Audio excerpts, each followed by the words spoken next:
regulação das redes sociais volta ao centro das atenções depois do embate entre o bilionário Elon Musk e o ministro do STF, Alexandre de Moraes. Tema da minha conversa com o jurista e presidente do IBEDAFT, Dr. Quioche Arada. Olá, Dr. Quioche, um prazer recebê-lo neste espaço do NGT Notícias. Prazer é meu, Viviane. Doutor Kiyoshi, nós acompanhamos aí nos últimos dias a discussão na rede social X, o antigo Twitter, entre o bilionário e dono da rede Elon Musk e o ministro do STF, Alexandre de Moraes. Elon Musk criticou a censura no Brasil e prometeu que vai reativar as contas bloqueadas pela justiça. Em contrapartida, Alexandre de Moraes incluiu o bilionário no inquérito das milícias digitais. O ministro deixou claro na sua decisão que rede social não é terra de ninguém. É hora de voltar a debater a regulação das redes sociais, doutor Kiyoshi? Eu acho que há um certo exagero nessa perseguição das pessoas que fazem postagem na rede social. Tem que respeitar a liberdade de pensamento, que é um princípio fundamental, é um direito fundamental do cidadão, protegido em nível de cláusula pétrea. Então, esse é um ponto. Agora, o outro aspecto. O Elon, ele chegou a exagerar. Ele disse que não vai cumprir decisão do Supremo Tribunal Federal. Ora, isso é incitação ao crime, não é? Então, aí ele exagerou. Por isso que ele, além da inclusão no inquérito das milícias digitais, ele está pegando um novo inquérito exatamente por obstrução de justiça e incitação ao crime, não é? Mas esse marco regulatório é bom que venha, né? Para evitar a aplicação subjetiva do entendimento de cada ministro, né? Então, isso deve ser colocado na ordem jurídica positiva. Doutor Quiochi, o projeto de lei está parado há um ano na Câmara. O presidente da casa, Arthur Lira, diz que não há consenso entre os líderes para o tema voltar aí à pauta da casa. Um novo texto vai ser construído do zero. O que devemos esperar desse novo projeto de lei, doutor Quiochi? É, não devemos esperar coisas boas, né? Nós já temos experiência, né? O nosso parlamento não tem ética no ato de legislar, nem o executivo tem ética no ato de aplicar a lei e o judiciário muito menos. Então, a falta de ética leva a essas construções legislativas defeituosas, lacunosas e tendenciosas, né? Então, não se sabe o que exatamente vai sair desse projeto, né? Doutor, que eu achei outro embate aí que chamou a atenção foi entre o Congresso e o STF sobre o tema foro privilegiado. A Alta Corte volta a questionar a abrangência do foro privilegiado e o ministro Barroso alega que o STF foi concebido como tribunal de tese jurídica e não para julgamento de fatos e provas. Quem tem razão nessa briga, doutor Quioche? É difícil você prever o que vai acontecer em termos de foro privilegiado, porque a jurisprudência do Supremo Tribunal Federal não está sendo seguida. Qual é a jurisprudência que estava pacificada no Supremo? Foro privilegiado só tem aquele parlamentar que comete o crime durante e no exercício do mandato, não é? Então, esse caso do deputado acusado de mandante do crime, assassinado de Marielle, ele nem era deputado quando ele teria sido mandante do crime, entendeu? Foi bem depois que ele foi eleito deputado federal. Então, a rigor, pela jurisprudência suprema, não deveria estar no Supremo Tribunal Federal. E mais, e aqueles milhares de invasores do dia 8 de janeiro? Eles são autoridades? Com foro privilegiado? Não são. No entanto, estão sendo processados pelo Supremo Tribunal Federal, que se arvorou num juiz competente. Não é? Então, é difícil você entender quem tem foro privilegiado e quem não tem. Doutor Quioche, o Barroso até citou aí a intenção dele era criar um novo tribunal só para avaliar esse tipo de caso, né? A proposta nem foi aceita pelos outros ministros, mas é uma coisa a se pensar, um tribunal só para julgar esse tipo de comportamento, doutor Quioche? Isso daí é um tribunal de exceção, né? Então, isso daí é sinal positivo de que estamos caminhando efetivamente para um Estado que está divorciado do Estado democrático de direito, né? Então, está lá escrito na Constituição Federal que não será aceito o tribunal de exceção. Então, cada um tem que ser julgado pelo juiz natural, né? Doutor Quioche, ainda sobre o STF, a Corte concluiu aí o julgamento sobre o limite da atuação das Forças Armadas. Nos 60 anos do golpe militar de 64, o STF deixou claro aí que a Constituição brasileira não possibilita uma intervenção militar constitucional. Gilmar Mendes justificou aí o voto dizendo que o STF só reafirma o que deveria ser óbvio. Constituição não admite soluções de força. Com esse julgamento, doutor Quioche, ficou resolvida aí a questão sobre a interpretação do artigo 142 da Constituição? Eu acho que o julgamento foi incompleto, né? Dizer que Forças Armadas não constitui o poder moderador, isso aí choveu no molhado. Isso daí todo mundo sabe que poder moderador é algo que existia no tempo do Brasil Império, quando o imperador tinha esse poder moderador para arbitrar os conflitos entre os poderes. Isso desapareceu, entendeu? Então, o que tem que interpretar no artigo 142, existem duas partes, entendeu? Então, que as Forças Armadas é destinado à defesa das prerrogativas constitucionais dos poderes, entendeu? Então, aí, por provocação de qualquer um dos chefes de poder, presidente Supremo, presidente do Senado, presidente da Câmara, presidente da República, o Supremo Tribunal Federal pode provocar, chefe de poder pode provocar a atuação das Forças Armadas. Agora, dizer que Forças Armadas não podem simplesmente intervir quando há conflito de poderes, isso é um absurdo. Então, vamos supor que o Supremo Tribunal Federal tenha usurpado a competência legislativa do Senado Federal. Então, o presidente do Senado Federal vai representar a quem? Ao próprio Supremo, que é um órgão coator, evidentemente que ele tem que provocar a atuação das Forças Armadas, não é? Para dirimir esse conflito. Aí não se trata de intervenção de ofício, ele está agindo nos termos constitucionais provocado por uma autoridade competente nomeado na Constituição Federal, entendeu?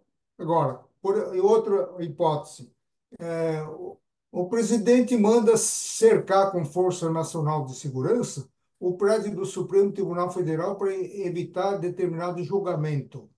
O que o ministro, presidente da Corte, tem que fazer?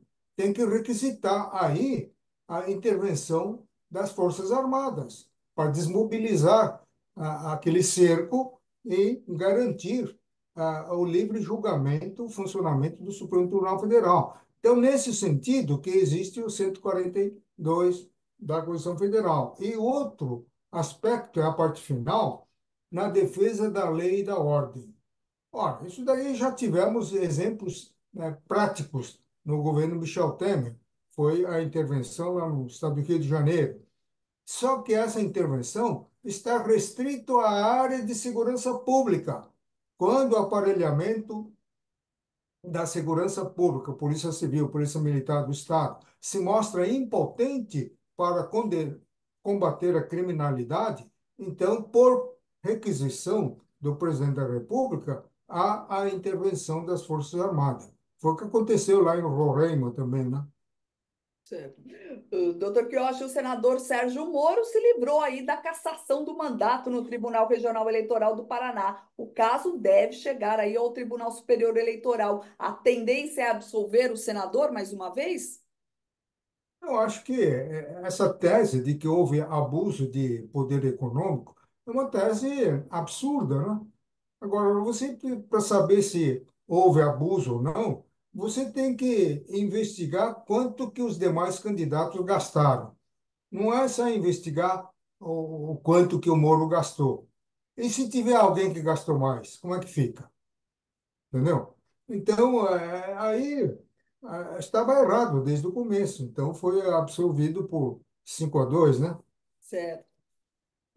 Doutor Quioche, uma comissão de juristas no Senado discute aí a revisão do Código Civil. O que deve mudar? Quais são os principais temas aí de discussão nessa conversa de revisão aí do Código Civil?